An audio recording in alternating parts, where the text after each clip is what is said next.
Students, so today in this lecture we'll discuss the formula of liquidity ratio and the solvency ratio. This is the revision videos for you guys. So here we will discuss the formulas of liquidity ratio and solvency ratio. In the next lectures we'll discuss some more questions related to the liquidity and solvency ratio. So let's just start with the formulas one by one. So the first formula is the current ratio. Current ratio जो है हमारा, हम किस तरह से calculate करते हैं. Current ratio is equals to current assets divided by current liabilities. हमारी जितनी भी करंट एसेट्स होती हैं हम उसको किससे डिवाइड करते हैं, करंट लायबिलिटीज से डिवाइड करते हैं. और इनका जो आइडल रेशियो होता है वो हमेशा क्या रहता है, 2:1 रहता है.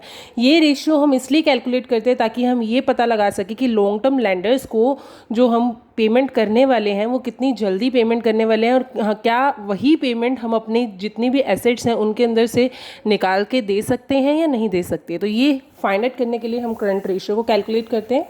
एंड द क्विक रेशियो और द लिक्विडिटी रेशियो और एसिड रेशियो. क्विक रेशियो को हम लिक्विडिटी रेशियो भी बोलते हैं और एसिड रेशियो भी बोलते हैं. और ये हम किस तरह से कैलकुलेट करते हैं, quick ratio divided by current liabilities is equals to 1:1. इनका जो आइडल रेशियो है वो 1:1 है. और क्विक एसेट्स क्या होती हैं, क्विक एसेट्स हमारी वो एसेट्स होती हैं जो हमें ये पता लगाने में मदद करती हैं कि हम अपने जो लैंडर्स हैं, long term short term landers जो हैं, उनको हम कितनी जल्दी पेमेंट कर सकते हैं. करंट रेशियो हमें ये बताता है कि विद इन 1 ईयर हम कितनी जल्दी पेमेंट करेंगे, किस तरह से पेमेंट करेंगे, क्या हमारी एसेट्स उतनी हमारे पास हैं जो हम क्या कर सकें, लेंडर्स को पेमेंट कर सकें. क्विक एसेट्स हमें ये, क्विक रेशियो हमें ये फाइंड आउट करने में हेल्प करता है कि क्या हमारे पास इतनी एसेट्स हैं कि हम उन्हें इमीडिएटली या विद इन 1 मंथ हम उन्हें क्या कर सकते हैं, पेमेंट कर सकते हैं या नहीं कर सकते हैं. तो ये फाइंड आउट करने के लिए हम इन दोनों रेशियोज़ को क्या करते हैं, कैलकुलेट करते हैं. इसके आगे कुछ और फॉर्मूलाज भी हैं, that is working capital. Working capital is equals to current assets minus current liabilities. ये हम पहले भी फॉर्मूला अपना +1 के अंदर हम ये फॉर्मूला पढ़ चुके हैं कि वर्किंग कैपिटल क्या होता है, हमारा करंट एसेट्स में से हम अपनी सारी करंट लायबिलिटीज़ को क्या कर देते हैं, माइनस कर देते हैं. वही हमारा क्या होता है, वर्किंग कैपिटल होता है. आगे है करंट एसेट्स. अब करंट एसेट्स के अंदर क्या क्या चीज़ें आ जाती हैं. करंट एसेट्स के अंदर हमारा कैश हो गया, bank debtors, bill receivables, closing stock, prepaid expenses, accrued income और short term investment. Short term investment में क्या क्या आएगा, trade investment and marketable securities. ये हमारी क्या है, शॉर्ट टर्म इन्वेस्टमेंट है. बाकी सारी हमारी क्या हो जाती हैं, इन्वेस्टमेंट के अंदर आ जाती हैं, जो कि हमारी करंट एसेट्स के अंदर इंक्लूड नहीं होती. वो हमारी कौन सी होती हैं, नॉन करंट इन्वेस्टमेंट्स होती हैं. तो ये सारी की सारी चीज़ें हमारी किस में आती हैं, करंट एसेट्स में आती हैं. उसके बाद बात करते हैं करंट लायबिलिटीज़ की. करंट लायबिलिटीज़ में क्या आता है, creditors, bill payable, unclaimed dividend.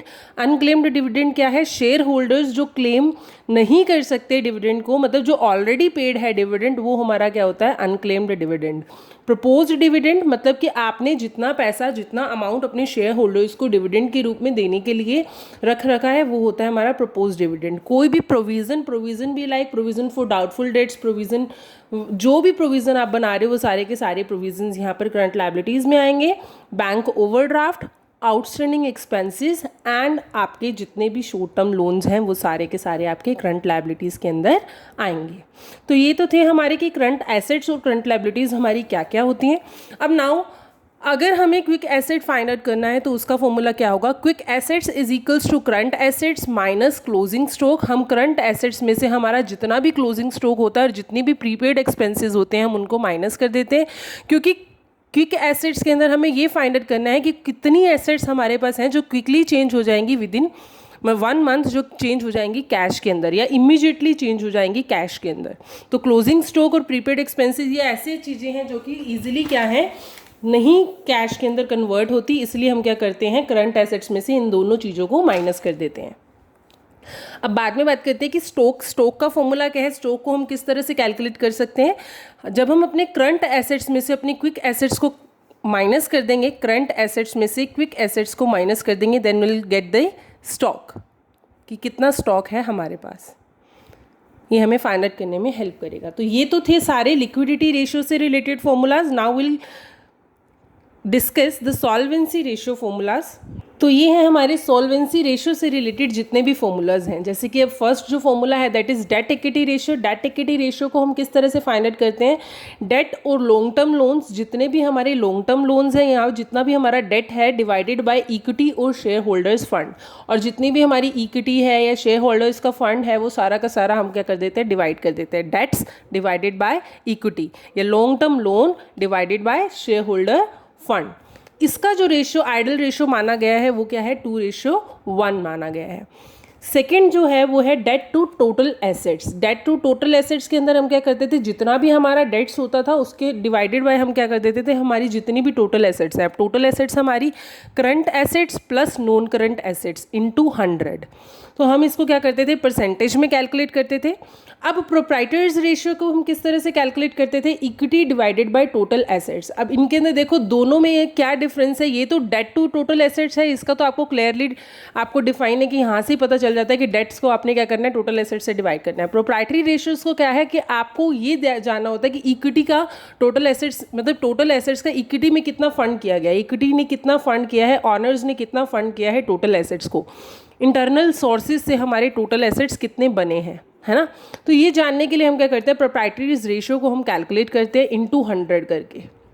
अब देखो इन दोनों का फॉर्मूला, मतलब अगर आप इन दोनों को ऐड करके देखेंगे तो इन दोनों को ऐड करेंगे तो इसकी परसेंटेज क्या देगी आपको, 100% देगी।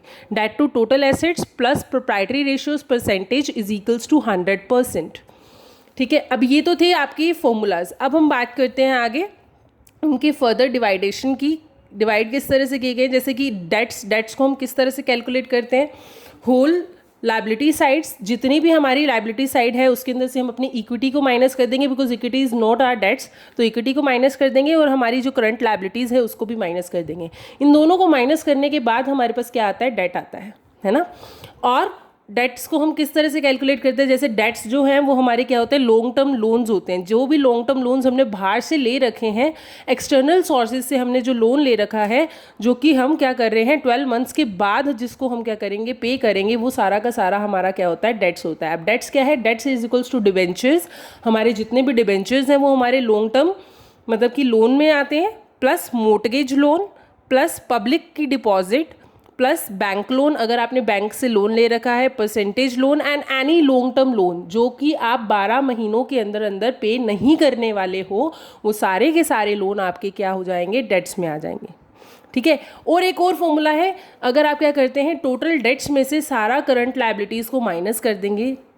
आई am repeating it again, total debts में से आप जितने भी करंट लाइबिलिटीज़ हैं उनको माइनस कर देंगे, तब भी आपको क्या मिलेगा, डेट मिलेगा।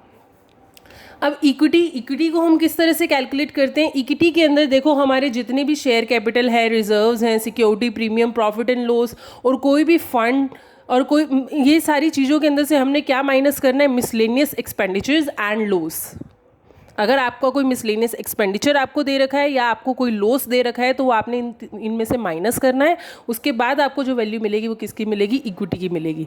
आई am repeating it again, equity is equals to share capital, आपकी जितनी भी शेयर कैपिटल है, plus reserve, plus security premium, कोई भी आपका सिक्योरिटी प्रीमियम है वो, प्लस प्रॉफिट एंड लॉस का credit balance, profit and loss का क्रेडिट बैलेंस और कोई भी फंड, ये सारी की सारी चीज़ें प्लस करने के बाद आप उसमें से क्या माइनस करेंगे, miscellaneous expenditures minus profit and loss debit side का, profit and loss debit side का, उसके बाद आपको क्या मिलेगा, इक्विटी मिलेगी।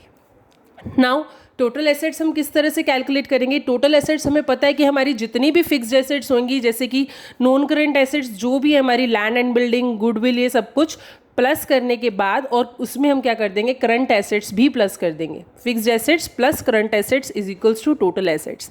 और भी हम क्या कर सकते हैं, और जितनी भी हमारी लाइबिलिटी साइड्स का बैलेंस शीट के अंदर जितनी भी हमारी लाइबिलिटी साइड्स हैं उसके अंदर से हम क्या कर देंगे, मिसलेनियस एक्सपेंडिचर्स को माइनस कर देंगे, then will get the whole मतलब कि टोटल एसेट्स हमें मिल जाएगा। Whole liability sides of the balance sheet minus miscellaneous expenditure and will get the total assets, will get the value of total assets. और एक जो हमारा लास्ट रह गया था वो रह गया था interest coverage ratio. Interest coverage ratio के बारे में हम अभी डिस्कस कर चुके हैं कि profit before charging interest and income tax और इंटरेस्ट, अगर आपको प्रॉफिट आफ्टर चार्जिंग इंटरेस्ट और इनकम टैक्स दे रखा है तो आप क्या करेंगे, इंटरेस्ट और इनकम टैक्स जो आपने पहले माइनस किया होगा अब आप उसे क्या कर देंगे, ऐड कर देंगे to get the profit before charging the interest and income tax divided by fixed interest charges. आपने जो डिबेंचर्स को फिक्स्ड इंटरेस्ट देने का आपने क्या किया है, वादा किया है, वो फिक्स्ड इंटरेस्ट जो है वो आपने क्या करना है, यहाँ पर डिवाइड में रखना है, उसकी जितनी भी अमाउंट आएगी आपकी वो आपने यहाँ पर लिखनी है। I am repeating it again, the formula of the interest coverage ratio is equals to profit before charging the interest and income tax divided by fixed interest charges. Okay, तो ये तो थे सारे हमारे formulas related to the liquidity ratio and the solvency ratio. अब ये सारे के सारे फॉर्मूलाज आपको क्या करने हैं, फेयर नोटबुक पे राइट डाउन करने हैं और इसको अच्छे से लर्न भी करना है और समझना भी है कि कौन सी चीज़ कहाँ पर आएगी और किस तरह से माइनस करेंगे हम, सो दैट कि आपको क्वेश्चंस को सॉल्व करने में ईजी रहे। ठीक है, तो मेक श्योर कि आप ये सारे फॉर्मूलाज को लर्न करेंगे। Thank you so much.